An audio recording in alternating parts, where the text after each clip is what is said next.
Hello, hello. Welcome to the Real Joy Project. I am Shelby, and today I am joined with my co-host Jenny O'Brien and Nikki Johnsrud. Today we are going to talk about New Year's resolutions and reflecting back on this last year, 2025. We're going to talk about some things today that maybe we've grown from, some lessons we've learned, some things that we're excited about for the new year, and just kind of a recap of the last year, 2025. I know for myself, this year has absolutely flown by. I cannot believe we are into 2026 here. So let's lead off here. I have a question for both of you. With the new year starting here, everybody is racing to those New Year's resolutions, whether it's joining the local gym or starting some sort of weight loss program, or like I'm going to have the cleanest house and I'm paying for an organizer and all this stuff. Have you set New Year's resolutions in the past? If so, do you have kind of some quirky, silly ones that you did, or what was your experience with New Year's resolutions in the past? If you want to go first, Jenny, I'm going to let you start out here. I can't really think of anything that was like silly. In my younger days, it was definitely focused on like working out and losing weight, like all the generic, resolutions that were always out there. And I would say that there were years that I was very successful. Like things like if I had everything lined up, I had the time, I had the resources, and things would line up right. And there were years I was successful, and there were other years that it was probably a week or two in and everything was out the window. Whether that was because I truly wasn't committed and I was making a resolution because that's just what you were supposed to do, was make a goal, and I really wasn't into it, or because life changed very quickly and I had to shift the way that my year was going to look that year. So yeah, I can't think of anything very funny. I would just say mine were always pretty generic. As I get older, I don't do resolutions anymore. I might look back at the year, at how my year went, and then like what are some things I would like to do in the upcoming year, more than a resolution or a goal, but what are something I would like to do this year? How do I want to change something that's happening in my life maybe over the year? Um, and just take some time to look at that more than actually setting a goal or a resolution. That's kind of where I'm at this point in my life. Yeah, I would say the same thing. I think back to my college days and new year, new you. So set about going to sign up for the gym and I'd end up going 3 or 4 times. So the $30 a month, it was the most expensive 3-day training that I'd ever done in my life. Um and then they always put the clause that you can't cancel it for like 6 months, right? Or unless you move, So I just remember that wasn't, I think it's often setting ourselves up for failure when we make this big goal and we don't have the behaviors or the steps that lead us to that goal. So I'm more like JennyLee, where I ended up moving and shifting and going more towards like a word of the year, or what are some of the more interactions that I want to put, that I think back in the last couple of years, those were some of the things that I wanted to do. So definitely a faux pas, right? That spent all that money on a couple of sessions that were worth at least a couple $100 each. And I probably gained weight in that month and lost weight. Coming home after, Christmas, a month of Christmas and all the goodies. So I would say there's just as much to learn from what didn't go well versus what went well. Yeah, so that's what I would take away, that realizing that's not what worked for me. That's not to take away for some people that maybe resolutions work for them. It just did not work for me. So, how about you, Shel? Sure. I mean, I don't want to copy you, but the reality is I joined that new year, new you kind of trend as well. And I feel like that's still the thing, right? There's all that pressure of, it's time to get fit. Like you should have started in December, but now it's January, like no excuses. And, all the gyms are having the awesome promos and things. You say it was the most expensive 3-day membership that you got, but when you look at it on paper, it's like, oh, well, this is really cheap compared to what it was before.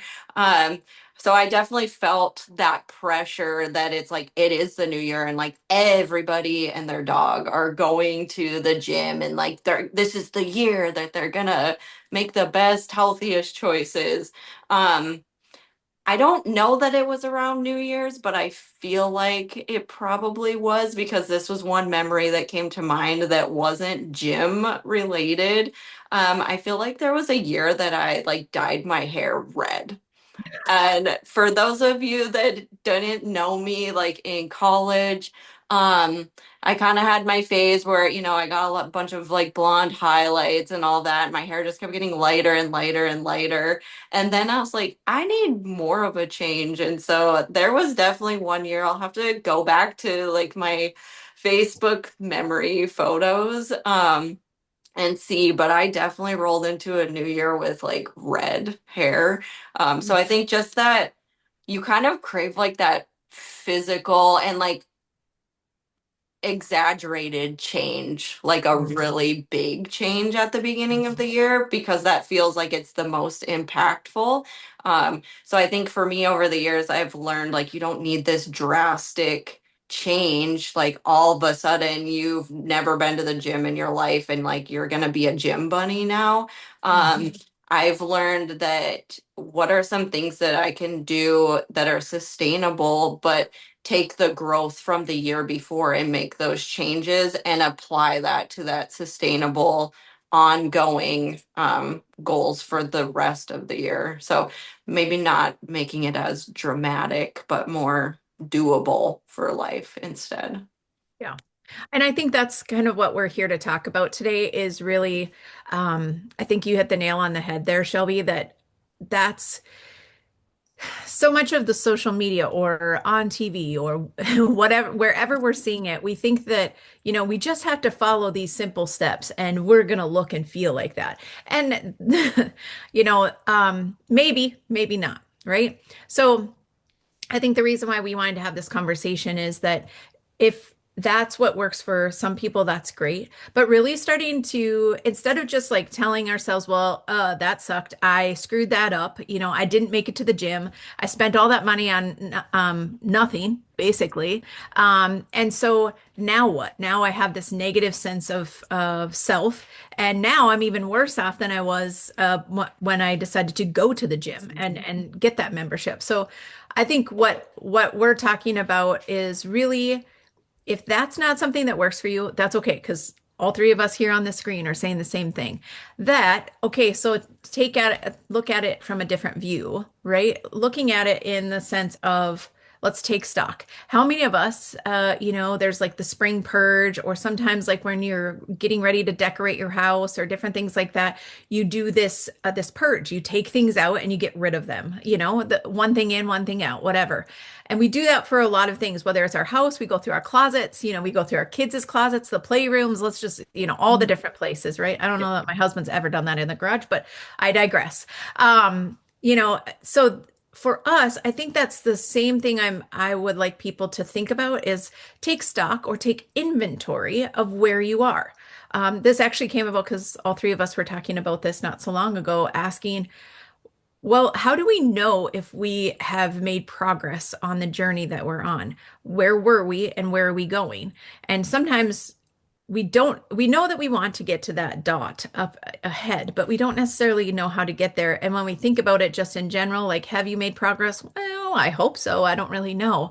And so for me, when we started that conversation, I went back to my phone. I went back to my phone, pulled up all the pictures, and I looked at what was I taking pictures of and what was missing. So for me, I was noticing that I took a lot of pictures with friends, out there doing travel, doing different things like that, spending more time with my husband. And I noticed that I was spending a lot more time with people. And I also noticed that I was actually in some of the photos, which is, as a mom, often that's not usually where I want to usually be, right? In front of the camera, we're usually behind the camera. And so then I noticed what things were missing. And then also I started to think about, okay, so when I was taking these pictures, what what spurred me to spend more time with those people that I wanted to spend time with, and what spurred me then to what things were missing, what were some of the things that weren't there that I thought would have been. And that could be a second part of the conversation. But I think first off, what did I spend my time doing, right? Kind of the pros and cons, really, like when we make lists. I don't know. I think there's still a lot of people out there that lists work really well for me. I think for other people too, Mhm. right? And so until we actually write it down or we see it in front of us, so like seeing all those pictures, I was having a hard time, like, what did I even do this year? Right? And then when I looked at my phone and all my photos, I could see, oh, yeah, we traveled a lot this year. And those types of things. So I think for me, it was a great reminder of me almost like what's the movie Scrooge, where he goes back and they show him all the things that are great in his life, right? His life wasn't all terrible. And that's the same thing that I think what we're asking, we each need to talk about where we think we've been, and then that helps us know where we want to go. So at least that's what it did for me. It kind of spurred me to think about the who, what, when, and where. Who was I spending it with? When was I doing things? And where was I at? That kind of stuff. How about you? Yeah. I think that's huge in the sense of like instead of I mean that we should always be making plans and looking forward and setting some goals. Like we're not saying that we shouldn't do that. That's Right. always important with keeping pivoting in mind all the time. But I think what you just said is like looking at the year that we just had. Like so, I think so many times we're just jumping into the new year and this is what I'm going to do without taking the time to go back and be like, what worked last year? What went well? Where was I having fun? Like you said, and by going through your photo roll is an excellent way to do that. Like where was I having fun? What were some of my wins of the year? And even deeper going into what were some of the wins within my family? Mm. Or what were some of the wins within my personal self, my personal development and things that I'm working on? What are some of the wins in my business? Or if you work for somebody, like what were some of the wins in your job? And not even talking like, oh, I got a big promotion, but what were some of the little things along the way that you enjoyed? And that way, when you're looking into the new year, what do I want to take with me? And what do I want to leave behind? I think that is something that's a real big lesson for a lot of us. One of the things that I started doing in one of my coaching calls through the founders table that all the three of us are in, is one of the coaches had talked about at the end of every month with your business doing a little review for the month, what went well, what didn't, or even quarterly. And I started doing that the last 3 months I've done it, and I'm not gonna like punish myself or feel bad if I miss a month, but I'm gonna try to keep doing it. So I have one personally because I have a planner for work and a planner for personal, and I love my planner because it has the month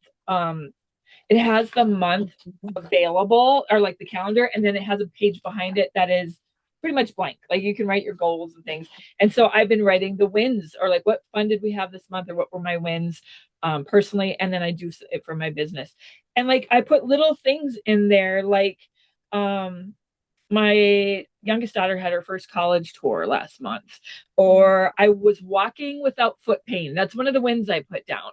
Like little things that were like, what is something this month that made me smile? And so it's not always about that huge Mm. win. I think all those little wins add up Mm. so much more to sometimes that one big win. Yeah. Yeah. So true. How about you, Shelby? Like looking back and reflecting, do you do that too? Yeah, I feel like so when Nikki was talking and she said who, what, when, and where, I wanted to add to that why. Why, Mm. why were you feeling kind of called to spend time with those people or, finally being on the other side of the camera? Mm. As a mom, I can say I've had to, my husband is a pro now. I'm like, can I have a picture? And he's like, I'm already on it. I've sent you like 12 photos. But asking yourself like the why too, so reflecting back on it. I just wanted to add that part to what Nikki said, but my personal experience over this last year has been all of the growth, but taking the beginning of the year, I had so much pressure because I was still a fairly new mom. taking that pressure off of like everybody else's expectations or doing things how I thought I should because other people expected me to, or like that's just how maybe my mom did it, or my mother-in-law did it, or my mom friends were doing it. So I think taking that experience and growth from not having so much pressure on myself and then bringing that into this new year of I don't have to make New Year's resolutions or goals or things because everybody else is doing it or because people are telling me to do it. So I think for listeners, just like Jenny had said and Nikki too, look at the big picture. And sometimes that literally means like going back through your pictures and memories or I know the end of the year, my husband and I will always sit down and kind of talk, like Jenny said, on like family wins or, personal wins, professional wins. And of course, running my own business, I have to like go back through all my financial things too. So that's where you see like the wins and not so good moments as well. Um, but I think if you're a listener, really just taking a moment instead of jumping into next year with the expectations of, I got to do what everybody else is doing, just taking that moment to really reflect on all of the good things and the things that you want to continue and have worked for you. And then, like you both said, there are some things that it's okay to leave those in the past too. And for me, the past things that I would like to stay behind are people's opinions of me and expectations that they may or may not actually have of me, but the expectations that I think I have made for myself that I thought they created for me. Oh, I love, and I appreciate you being vulnerable with that and being honest and authentic about it, Shelby, because I think that can actually occur at any season of your life. It doesn't matter if you're young, not married, married, have children, don't have children, older, retired, whatever. I think that is something that is often we continue to work on. It's something that you have to wield because sometimes life, different things come at us. And um, we can say that we really don't care about what other people think of us, but we are social beings. And albeit social beings we want that sense of belonging. If you've ever read Brene Brown, any of her books, The Gifts of Imperfection, or there's so many others. I've read all of them and I couldn't tell you all of them, but um, that's what she talks about a lot in that is that sense of belonging. And we can often say, well, it doesn't really matter, if somebody didn't doesn't invite me to that gathering or I didn't quite make it because I just couldn't. I think that's something for me. When you brought that up, that was something I thought of is that I was the person that always tried to go to things. If people asked me, I felt the sense of duty to be there. Um, and that triggered things in my mind about what were the things that I was really working on in myself over the year. And here's the thing. I don't think I set forward on January 1 of 2025 and said, Nick, you're going to work on your boundaries. You're going to work on finding your peace, different things like that. I didn't set out, and again, not against anybody that does that, but that was not how I went about it for me. And then some of it was that I wanted to move my body more, and that looks different for everybody. And so if you read the book Atomic Habits, it's all about habit stacking and, pairing it with something that I was already doing. And I think sometimes people also think they don't want to make the goal because I don't want to fail.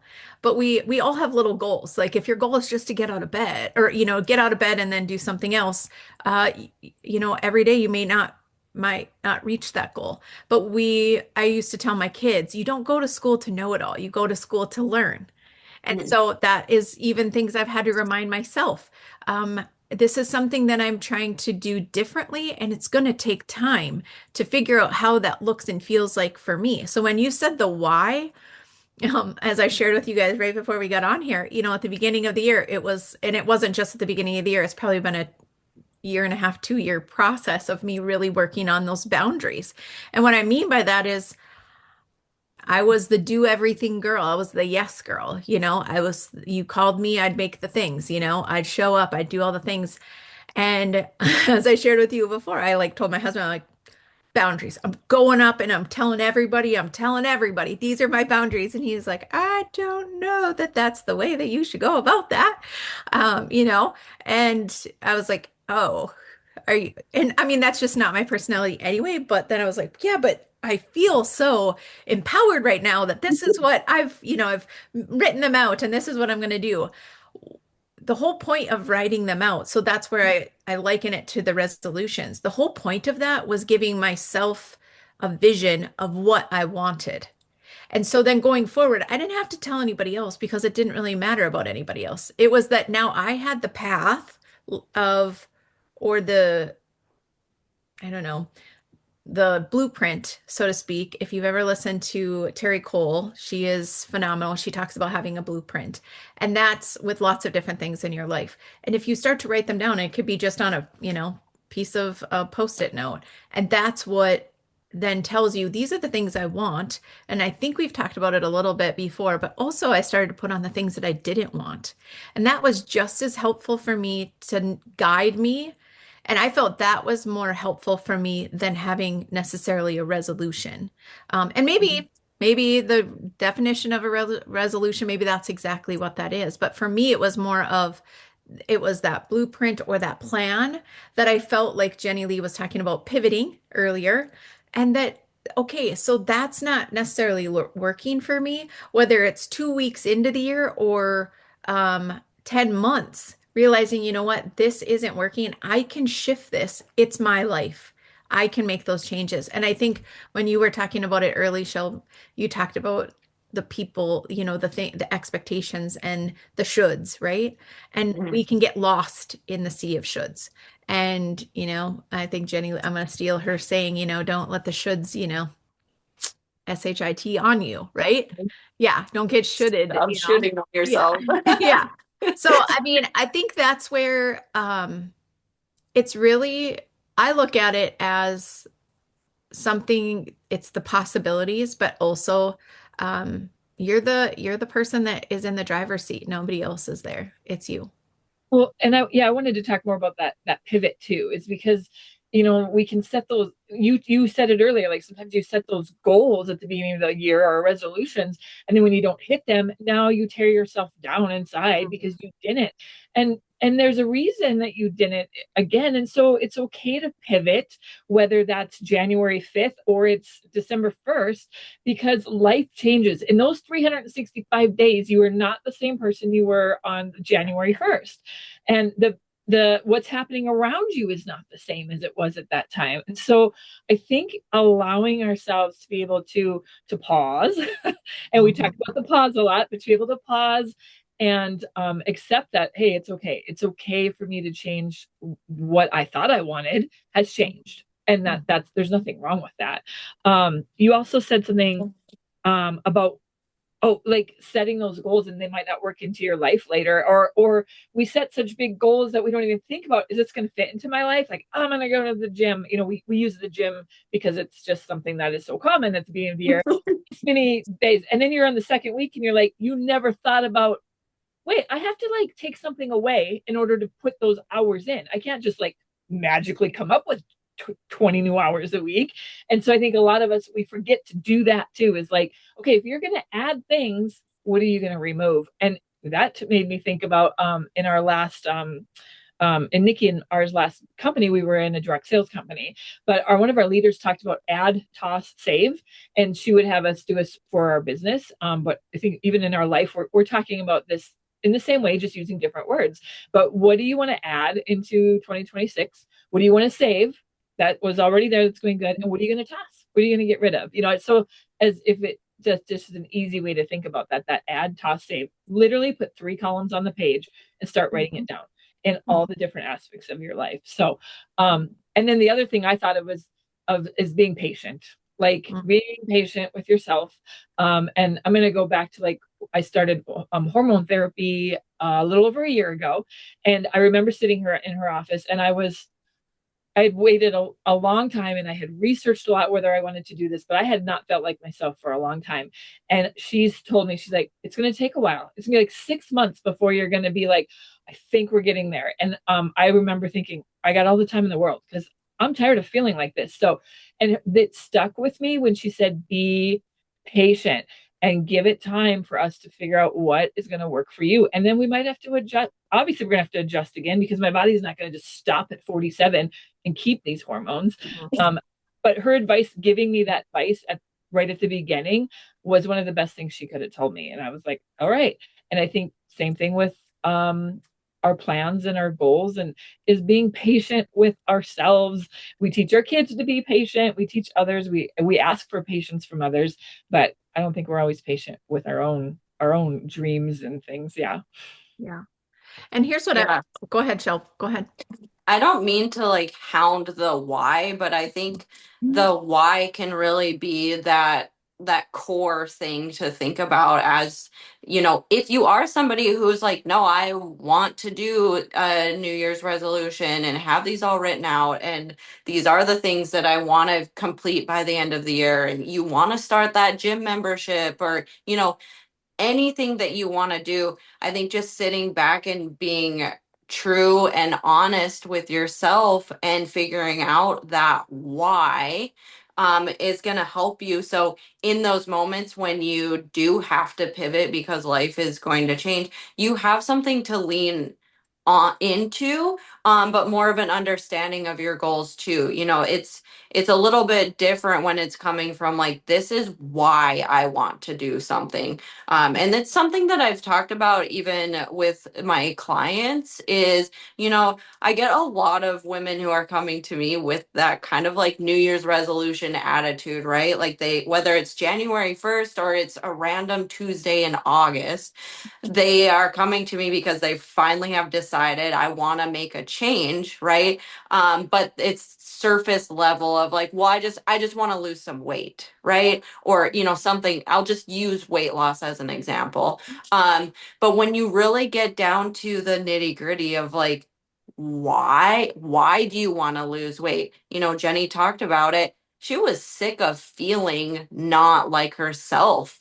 And that is going to drive you so much further when you're setting goals in anything, whether it's weight loss or professional goals or, personal growth. So finding why you want to do something is going to help you to be able to pivot because you know what's important and that it's okay to change versus that pressure of just everybody else is doing it, or I feel like I have to do this at this time. So Yeah. I think, sorry, I'm going to just hammer No. the like Yeah. why, because that really, I think that's the answer to a lot of the things when you feel hung up or that you need to pivot, or if it does feel like you've kind of failed, which you haven't, you have something to hang on to be like, that's okay that this isn't working out. I'm going to make some changes so that it will because I really want it to. Yeah, I totally agree with you on the why. The other thing that I would say is that sometimes take stock in what didn't happen. That's just as important as I talked about making that list. I think about actually at the start of December, I had been asking a gal that I go to a yoga class for. Miss Linda, if you come to the girlfriend getaway, she's been somebody that's been there so many times and she's got such great, good stuff too. But I had been begging her to do virtual. And so she finally said, fine, yes, she would do it. So she put it out there that she was going to do the first 15 days in December, every day at noon. And so that just reminded me of that when JennyLee was talking about that. And okay, it's December. It's December, right? And also just in my job, my day job, I have a lot of things going on that we're finishing up for the year. And noon seems like it should be an easy time, right? Most people take their lunch breaks then. Well, that's true, but there also seems to be a lot of meetings that go on during that time, whatever. And my old self used to be, it is an all or nothing. I am going to be 110%, which we've talked about before on here. There is no such thing as 110%, right? So I've started to learn how to let that perfectionism go. And so I started off strong. I think I went all day, the first 5 days. And then last week hit and I had a bunch of meetings during the day and I had to be gone for some things. So I think I went twice last week. And the same with this week. I didn't get to go the first 3 days because I had meetings that happened to be right over that time. And so today it came to the time to today. And my morning got shifted. And I had to ask myself, are you going to go? Are you going to not? I mean, you might not be able to do all 30 minutes. So are you going to go? Since you won't be able to fully finish, are you going to go? I'm like, oh, hell yes, your butt is getting downstairs and you're doing it. So here's the thing. I realized that was a win, but also that even though those other times I wasn't able to go, I still ended up going more than I would have at all. Right. And so for one of the things for me was that I wanted to move my body more. So it doesn't have to be an all or nothing. I know that I didn't hit 100% of going to all 15 classes, albeit that I wanted to be at them. But that's the reality of life. Sometimes other things that are outside of our control, we have to do them. There are those things that even though we don't want to, we sometimes still have to do. And so that's where it makes me think of I could have just said, well, I wasn't able to go to the last three, so why even finish strong, right? Right? Why even go to the last two? And so this is all playing out in my head right beforehand. And I had to make that decision and say, no, it is worth it. It's worth it that I know that it helps my mindset and it helps my mental health, that I feel that I've moved my body, even though I did my movement already this morning, right? I Yep, know that yep. I did that, but so I just want people to start to think it doesn't have to be an all or nothing. And the why is important because it came back to my why today. Why should I show up? Why should I finish strong? Or however you want to finish that sentence. For me, it was that because I love what it does for my body and I love what it does for my mind and my soul, that I feel so calm so the hectic morning that I had yoga right before we recorded, and that helps me be in a much better place all in one. So I think that you're dead on with the why, and also that just because you have struggled to not be able to complete something or do it before doesn't mean that you can't try again. I mean, think about how many times with Ben Franklin, how many times did he try the light bulb or all the different things? We hear that and we say that, but we often, as perfectionists, don't give ourselves that grace, right? We hold ourselves to that high expectation. Well, you should have been able to do that. You should have been able to finish that or do whatever. But in all actuality, our failures are far more indicative of how successful we're going to be, that we are willing to or actually to dust ourselves off, get back up and try again. And I think that's really what the resolution is about is okay, so you missed. You missed one time, or you said you're not going to eat any sugar, and you ate your great grandma's cookies that maybe this is the last time she's going to make them for you. And so what? So what, right? It's that, okay, enjoy it, be intentional, be in that moment. And then that next moment say, okay, I'm going to have one. I'm not going to have 21, right? So, yeah, those are just some things that came to my mind when you both were talking. Yeah. And digging deeper into that why, I've heard before that your why should go down. When you're thinking about your why, you should take it like 5 steps, at least 3 to 5. And so it's not just like, I want to make money. Mm, Like you have to, why do I want to make money? Well, I want to make money because to, pay my bills. Well, why do you want to pay those bills? And then, by the time you come to the end, because I want my family to have a safe space with heat in the house. And, like you have to come down to the core root of why do you want to make money? Or maybe you want to go on a trip. I want to make money because I want to go on a trip. Well, why do you want to go on that trip? It's not just because you want to go, because I want to explore. And then because I want time with my significant other mm, exploring the world, or like, or maybe there's some history behind where you're going. And so I have heard that before. So something else to keep in mind on your why is go down 5 steps from your first why and dig down into it, because the deeper that why is, the more likely that you will make that successful, the reason of what you want to do. yeah. Yeah. Well, I hope that our discussing of, whether you have to do resolutions or you choose to just make a plan. Not just, but make a plan or have an idea of where you want to go, has given you some food for thought and some ideas to think about where and what your next year will look like for 2026. It's a pretty big year. There's so many different things that are coming down the pike for that. But hopefully, this just gave you some food for thought and it gives you a time for yourself to think about where you want to go and why you're going to get there. Right? Yeah. Yes. Yeah. So JennyLee always leaves us with, unless you guys have anything else to say about that topic, but I think, this is a great way to get everybody thinking about what they want to do. Yeah, Anything no, you I want think just wishing everybody, I hope everyone had a happy and safe New Year, a wonderful Christmas, and we would love to hear, even in the comments below, let us know, are you a I'm setting resolutions person? What resolutions are you setting? Just let us know what you have going on for 2026, maybe something exciting coming up that you're really looking forward to. We love hearing from you. So Yeah, let us know. Yeah. love that. I was going to say the same thing. And what let us know if you have a resolution, or let us know what are you adding to your year? What are you leaving behind? And the other thing to think about is who are you taking with you? That's, I think that's one of the biggest things. So thank you all for listening. We love that you're here for us. And again, we're the Real Joy Project. Make sure to click the bell, and subscribe to our channel so you don't miss our future chats, because it's going to be an amazing year. Yeah. Stay tuned. Thanks, guys, and we'll see you on the next one.